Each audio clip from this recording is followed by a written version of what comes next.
Dear friends, good morning. I, Jaswant Singh Kailasya, welcomes you in our YouTube channel, Parad Germinates the Democracy. We have a Hindi YouTube channel also. Its name is Parad Loktantra Ka Ankuran. We are also available in different social media platforms. You can see them in the description. For what purposes, for what objectives, and with what philosophy these channels have been launched, you can also know in this regard in the description. It is requested that do not focus on the quality of our presentation, but kindly please focus on the depthness of the subject matters and issues we discussed. If you think that our channel is putting forward some revolutionary, basic, and the fundamental ideas and increasing your knowledge, then kindly please subscribe, like, and share our this channel. Also press bell icon button so that you can get notification for our new videos. Friend, nowadays we are presenting a video series regarding the Muslim problems of India. The background and the relevancy of this video series has been explained in first episode of this series. But a very brief background is this. A stalwart of Dalit Muslim unity and brotherhood, Mr. V.T. Rasekar, about 33 years back, attended a 2 day national seminar in New Delhi organized by some Muslim intellectuals. In this seminar, he presented a paper. This paper was published as editorial in January 1988 volume of Dalit Voice. The title of this editorial is Gulf Between Muslim Elites and Muslim Masses, a serious internal contradiction. The historical significance and importance of this 33-year-old presentation is that Mr. V.T. Rasekar, 33 years back, warned and heeded to the Muslim intellectuals regarding the root causes of all atrocities, persecution, and violence against Indian Muslims.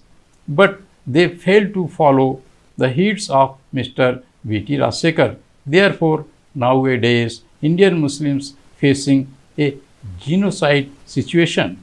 Here we are reproducing this historical editorial or speech in the form of this video series. The third episode of this video series is like this: secular stooges, and yet our Muslim elites have not been able to rise to the occasion. They argues that anti-Muslim riots are due to economic and educational backwardness of Muslims. The problem with these elites is most of them do not live in Muslim localities where poor Muslims are live. They like to live in fashionable localities which are naturally and upper caste preserved. Some have formed colonies of Muslim elites.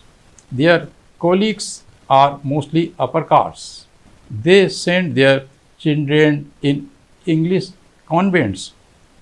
Many of them do not have the distinct Muslim appearance as they want to look secular.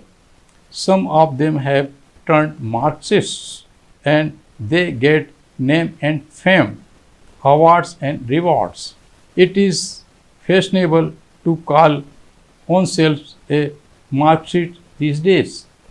These secular Muslims, remember, Arif Khan, are paraded by the upper caste and used to malign the rest of the Muslims.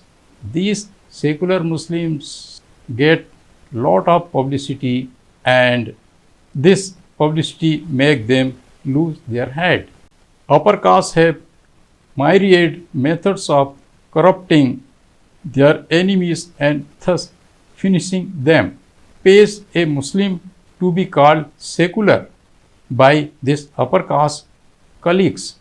We have a galaxy of such secular Muslim in India, mostly agents of the upper castes, giving round the country, going round the country, advising Muslims. Such stooges will be used by the upper caste and thrown out as old chappals. Muslim will never accept them.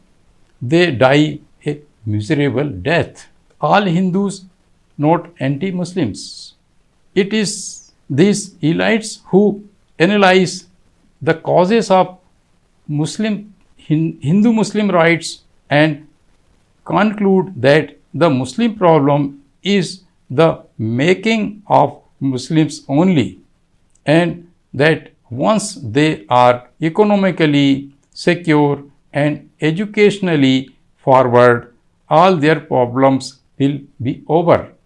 But they have forget the Hindu attack on the Ansari Bagh.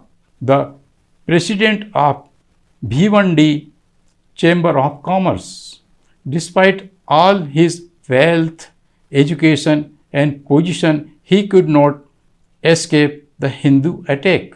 His only fault was that he was a Muslim. What to say about such simpleton who have not yet understand the Hindu mind, despite living in this land for hundreds of years? Whether it is the Muslim elites or the Muslim masses, both have failed to study the enemy. We can understand the failure of masses, but can we tolerate this failure of the elites? Forget about making a study of the Hindu mind. Have they at least identified the enemy? No. If they have identified the enemy, will they blame all the Hindus for their misery? Having not identified the enemy, they have also failed to identify their allies as well. Another problem with these elites is to blame the Hindus for their problems. That means they don't know who is a Hindu. Even such a simple things they don't know, despite all their study, experience and even mental sufferings. They don't know even the simple fact that scheduled castes, the indigenous peoples of India, comprising about 20% of its population, are outcasts, meaning outside the caste system, and are not Hindus. And that is why they are not admitted to temples or even government services. Gujarat's two caste war of 1981 and 1985 were directed at scheduled castes. Dear friends, with this we conclude the third episode of this series. Thanks for being with us and viewing full video. Namaskar.